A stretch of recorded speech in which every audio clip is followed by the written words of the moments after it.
one thing, and then we decided to do another, and then we decided to do another. And then to keep it brief, Brenda suggested that I refer to like a juror's statement that I wrote. So I'm going to read a little bit of it because I don't know your names to your work and so on and so forth.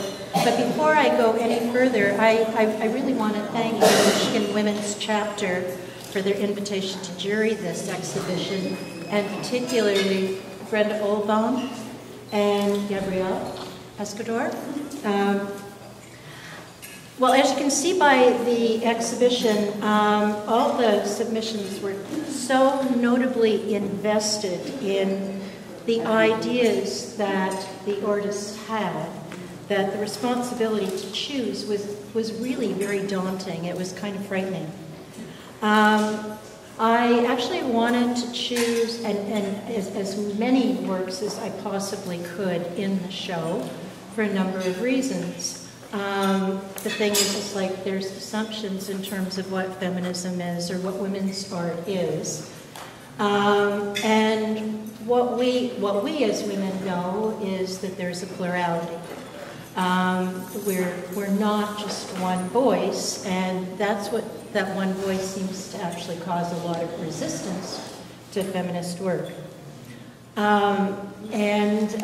What's also really important in terms of putting as much work in as possible, as well as diversity, is that it's really important for us to, in fact, have dialogue about our work. I think there's a lot of very important women's work that was done earlier on that went unnoticed because it wasn't part of the mainstream.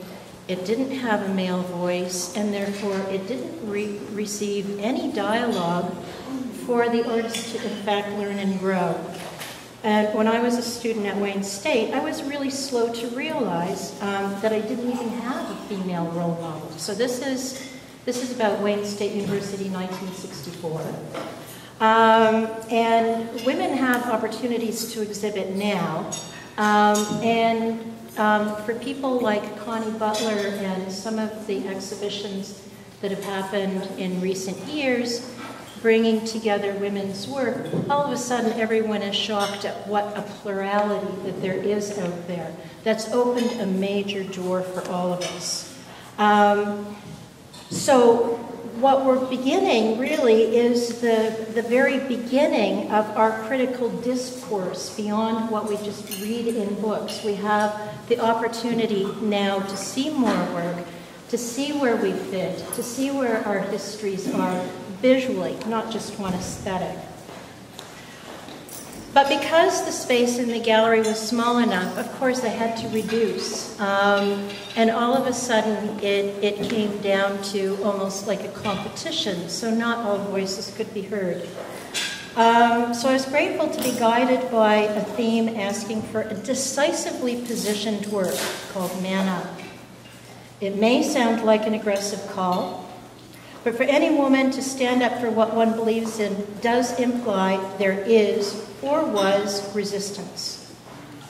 So me as the adjudicator, and artist, I was specifically interested in choosing work that visualized these performed narratives with strategies to mimic, critique, or celebrate who we are.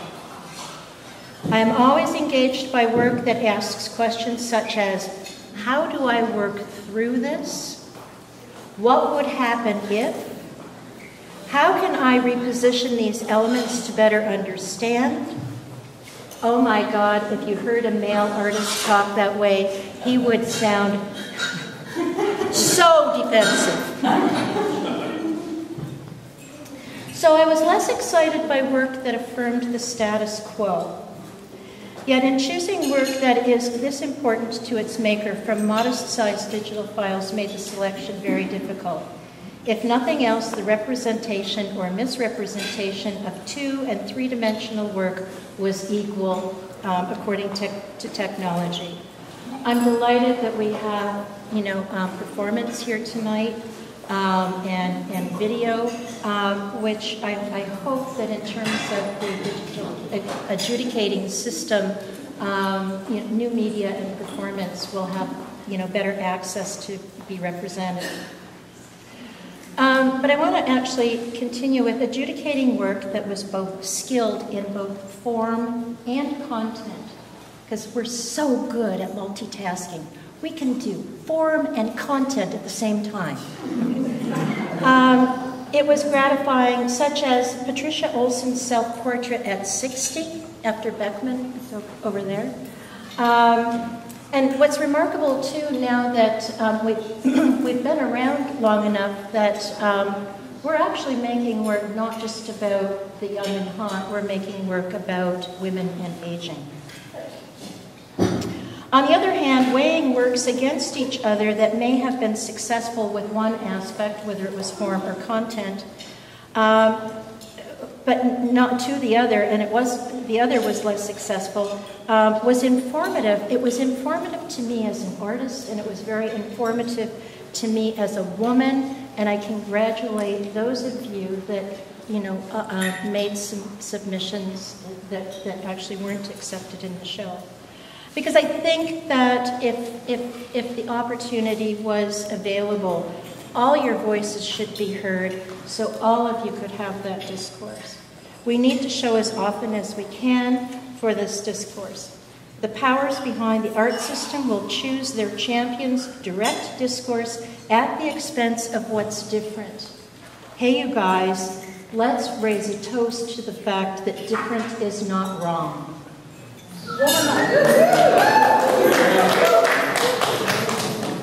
Man-up submissions varied from blatantly ironic characterizations of patriarchy, such as power position, by Signed Tornatsky,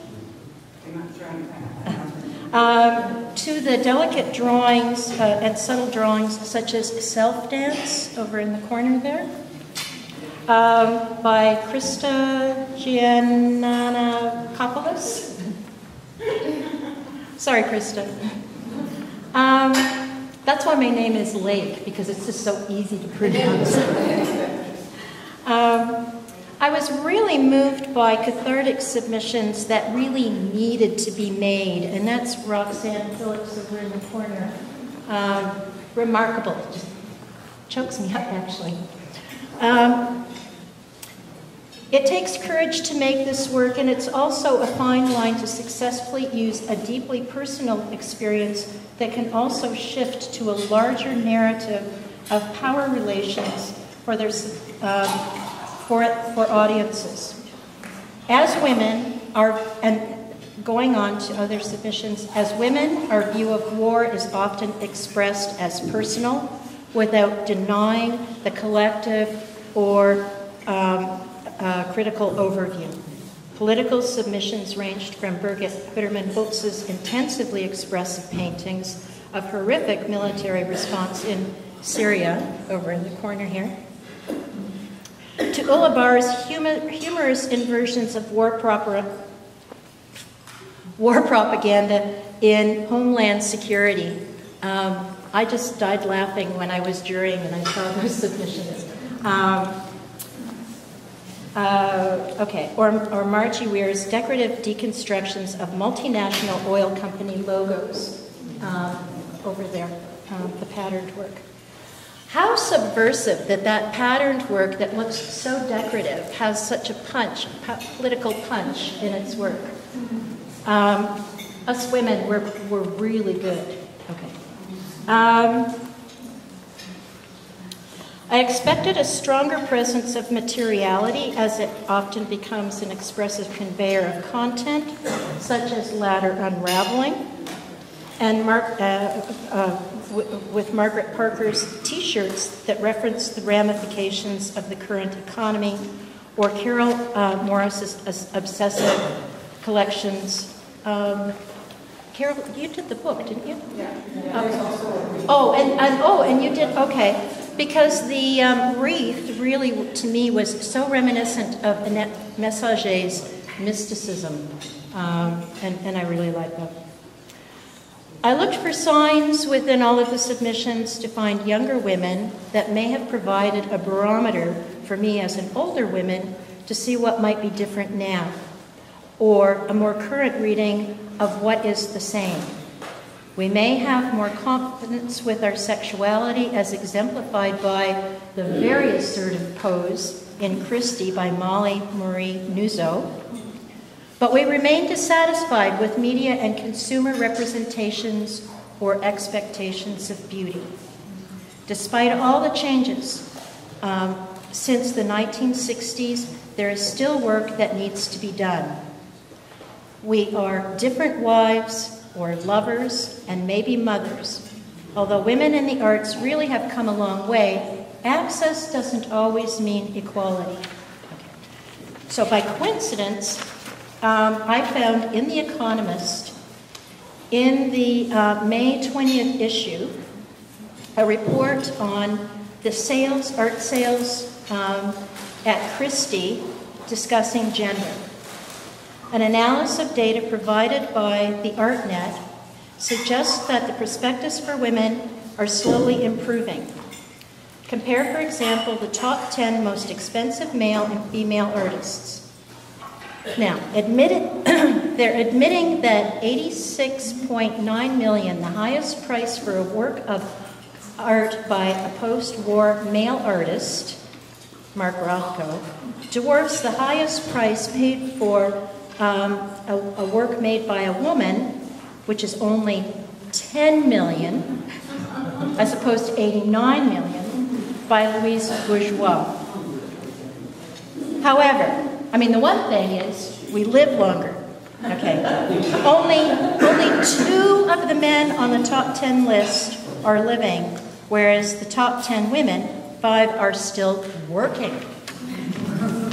Now, if any of you want to see this chart, it's really quite hilarious because